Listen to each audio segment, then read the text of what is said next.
বন্ধুরা, যাদের এখনো পর্যন্ত অন্নপূর্ণা ৩,০০০ টাকা অ্যাকাউন্টে আসেনি, তারা একদম চিন্তা করবেন না। কারণ খুব অল্প সময়ের মধ্যেই আপনার সমস্যার সমাধান হওয়ার সম্ভাবনা রয়েছে। আজকে আমি দেখাবো কিভাবে আপনি সরাসরি মুখ্যমন্ত্রীর দপ্তরে অভিযোগ জানাতে পারবেন এবং পুরো কাজটাই নিজের মোবাইল ফোন ব্যবহার করেই করতে পারবেন। তো প্রথমে আমরা যেটা করব, ভিডিওর শুরুতে একদম ভিডিওর শুরু থেকে শেষ পর্যন্ত আপনারা মনোযোগ দিয়ে দেখবেন। মাঝখানে কোনো স্কিপ করবেন না, তাহলে কিন্তু গুরুত্বপূর্ণ বিষয়গুলো মিস করে ফেলবেন। প্রথমে আমরা কি করব যে আপনারা আপনাদের যে স্মার্টফোন আছে সেখানে যে কোনো ব্রাউজার আপনারা খুলুন। সেটা গুগল ক্রোম হতে পারে, গুগল অ্যাপ হতে পারে বা অন্য কোনো ব্রাউজার হতে পারে, সেটা আপনারা ওপেন করুন। এরপর সার্চ করে লিখুন CMO grievance. CMO grievance, GRIEVANCE। এই যে আমি যেভাবে লিখেছি সিএমও GRIVANCE হবে, ওটা ভুল করে ইএনসি হয়ে গেছে। তো যাই হোক, ওরা যদি বা নিয়ে নিয়েছে, যে এখানে বলছে GRIVANCE, ঠিক আছে, এখানে আমি আবার ক্লিক করে দিলাম। তো এটা সিএমও গ্রিভেন্স। তো এখানে ক্লিক করলে এইরকম একটা ওয়েবসাইটে কিন্তু আপনাদের নিয়ে চলে আসবে। ঠিক আছে, তো সার্চ করার পরে দেখবেন যে এই সিএমও গ্রিভেন্স ওয়েস্ট বেঙ্গল এরকম একটা সার্চিং বক্সে আপনাদের নিয়ে চলে আসবে, এরকম একটা অফিসিয়াল ওয়েবসাইটে। দেখুন এখানে লেখা রয়েছে cmo.wb.gov.in।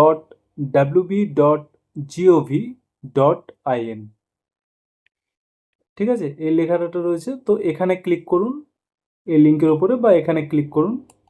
যখনই আপনি এখানে ক্লিক করবেন, দেখুন আপনাকে কিন্তু নিয়ে চলে আসবে একদম ওদের ওয়েবসাইটে। এই যে ওয়েবসাইটে শ্রী শুভেন্দু অধিকারী, ঠিক আছে, এবং চিফ মিনিস্টার্স অফিস, ঠিক আছে, এখানে আপনাকে নিয়ে চলে এলো। এবার এখান থেকে যেটা করবেন, এই ওয়েবসাইটে যখন এই ওপেন হলো, আপনি এখানে অফিসিয়াল এই ইন্টারফেস দেখতে পাচ্ছেন। ঠিক আছে, এবং এখানে কিন্তু বিভিন্ন অপশান দেখুন রয়েছে। এটা দেখুন অপশান, এ একটা অপশান, ঠিক আছে, এখানে একটা অপশান, এতগুলো অপশান কিন্তু দেখতে পাচ্ছেন এখানে। তো এখানে যেটা আপনি করবেন, পাশাপাশি একটি হেল্প ডেস্ক নম্বর কিন্তু এখানে আপনারা কিন্তু দেখতে পাচ্ছেন। দেখুন এখানে একটা হেল্প ডেস্ক নম্বর কিন্তু দেখা যাচ্ছে। ঠিক আছে, এই হেল্প ডেস্ক নম্বর এটা কিন্তু খুবই ইম্পর্টেন্ট। এই নম্বরে সরাসরি ফোন করে, এই হেল্প ডেস্ক নম্বরে আপনারা সরাসরি ফোন করবেন। ফোন করে কিন্তু আপনারা আপনাদের সমস্যার কথা এখানে কিন্তু জানাতে পারবেন। ঠিক আছে, তবে ফোন করার আগে অবশ্যই কিন্তু প্রয়োজনীয় তথ্য হাতের কাছে রাখবেন, যেমন আধার কার্ড বা আবেদন করার সময় ব্যবহার করা মোবাইল নম্বর এবং অন্নপূর্ণা ভাণ্ডারের আবেদন সংক্রান্ত অন্যান্য ডকুমেন্টস, সেগুলো কিন্তু সমস্ত কিছুই হাতের কাছে নিয়ে রাখবেন।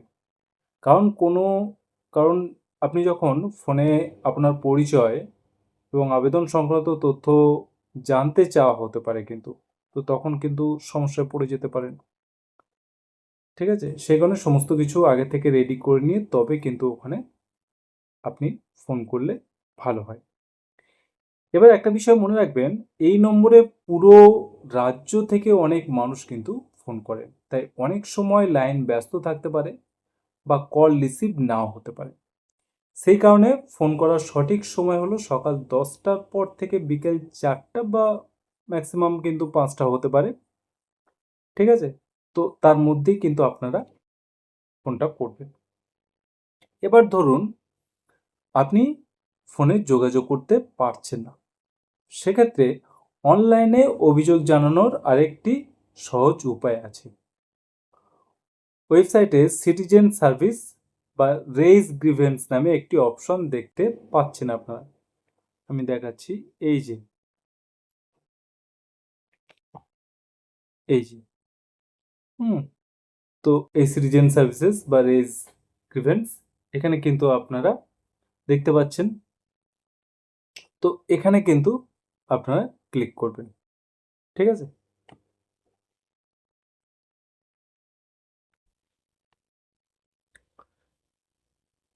দেখুন, এছাড়াও আপনার কিন্তু ইমেলের মাধ্যমেও আপনাদের সমস্যার কথা লিখে জানাতে পারেন। এই যে ইমেল নাম্বার দেখতে পাচ্ছেন, এই ইমেল নাম্বারে এসে কিন্তু আপনারা আপনাদের সমস্যার কথা কিন্তু বলতে পারবেন। এবার এই যে গ্রিভেন্সের কথা বলছিলাম, এই যে রেইজ গ্রিভেন্স, এখানে কিন্তু আপনারা আপনাদের অভিযোগ জানাবেন কিভাবে সেটা বলি এবার। এখানে ক্লিক করলেন, ঠিক আছে? রেইজ গ্রিভেন্স এই অপশানে ক্লিক করার পরে তখন একটা কিন্তু নতুন পেজ ওপেন হয়ে যাবে। সেখানে প্রথমে আপনার 10 সংখ্যার মোবাইল নম্বর দিতে হবে। এমন নম্বর ব্যবহার করবেন যেটা কিন্তু বর্তমানে চালু আছে এরকম একটা নম্বর। কারণ পরবর্তীতে অভিযোগের আপডেট সেই নম্বরই কিন্তু আসবে। তারপর স্ক্রিনে দেখানো ক্যাপচা পূরণ করে কন্টিনিউ টু ওটিপি অপশানে ক্লিক করবেন। আমি তবু একটু দেখানোর চেষ্টা করছি। ধরুন এই আমি ক্লিক করলাম, এই যে এই এখানে 10 নম্বর 10 ডিজিটের মোবাইল নাম্বারটা দেবেন। তারপরে এই ক্যাপচাটা দেখে এখানে কিন্তু আপনারা পূরণ করে দেবেন। ঠিক আছে? পূরণ করে দিচ্ছেন। পূরণ করে দেওয়ার পরে এই যে কন্টিনিউ টু ওটিপি, এই কন্টিনিউ টু ওটিপি এই অপশানে কিন্তু আপনারা ক্লিক করে দেবেন। ঠিক আছে? তো এভাবে কিন্তু ক্লিক করে দেবেন। এরপর একটি ফর্ম খুলবে যেখানে আপনার নাম, ঠিকানা, মোবাইল নম্বর এবং কি সমস্যার কারণে অভিযোগ করছেন এসব তথ্য দিতে হবে। সাধারণ তথ্য হওয়ার খুব সহজেই মানে এটা আপনারা নিজেরাই ফর্মটা পূরণ করে দিতে পারবেন। সেটা একদম সাধারণ আরকি একটা তথ্য যেটা নিজেরাই আপনারা দিয়ে দিতে পারবেন এবং সব তথ্য ঠিকভাবে পূরণ করার পরে ফর্মটা সাবমিট করে দেবেন। এরপর কিছুদিনের মধ্যেই আপনার অভিযোগের স্ট্যাটাস বা সমস্যার আপডেট পেয়ে যাবেন। কেন টাকা আসেনি, কবে আসতে পারে এসব তথ্য জানতে পারবেন। তবে বর্তমানে অনেক সময় ওয়েবসাইটে কিন্তু সার্ভার সমস্যা দেখা যায়, কারণ পশ্চিমবঙ্গের অসংখ্য মানুষ একই সময়ে এই পোর্টাল ব্যবহার করছেন। তাই কখনো ওটিপি না আসা বা পেজ কাজ না করার মতো সমস্যা কিন্তু হতে পারে। এ ধরনের সমস্যা হলে আপনারা কি করবেন? আপনারা রাতে অথবা খুব সকালে বা ভোরবেলার দিকে কিন্তু একবার চেষ্টা করবেন। সেই সময় সাধারণত ওয়েবসাইটে চাপ কম থাকে, ফলে কিন্তু আপনাদের কাজটা হয়ে যাওয়ার সম্ভাবনা খুব বেশি থাকে। এবার অন্যদিকে যদি ফোনের মাধ্যমে অভিযোগ জানাতে চান, তাহলে অবশ্যই অফিস সময়ের মধ্যে কিন্তু কল করবেন। এই যে আপনারা ফোনের মাধ্যমে যে জানাবেন বিষয়টা, আপনাদের আগেই দেখালাম। তো সেই ফোনের মাধ্যমে যদি আপনার বিষয়টা জানান, তাহলে কিন্তু ওই অফিস টাইমের মধ্যে সকাল 10টা থেকে মোটামুটি বিকেল 4টের মধ্যে বা 5টার মধ্যে কিন্তু আপনারা কল করে অভিযোগটা জানাবেন।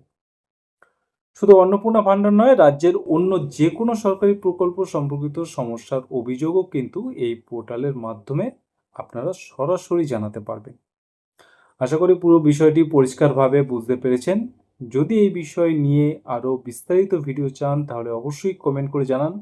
এছাড়াও এছাড়াও আপনারা জানাতে পারেন আপনারা অন্নপূর্ণা ভাণ্ডারের টাকা পেয়েছেন কিনা, আবেদন করেছেন কিনা এবং আপনি কোন জেলা থেকে দেখছেন। ঠিক আছে? এই সমস্ত কিছু আপনারা জানাবেন। সবাই ভালো থাকবেন। আবার দেখা হবে নতুন ভিডিওতে। ধন্যবাদ।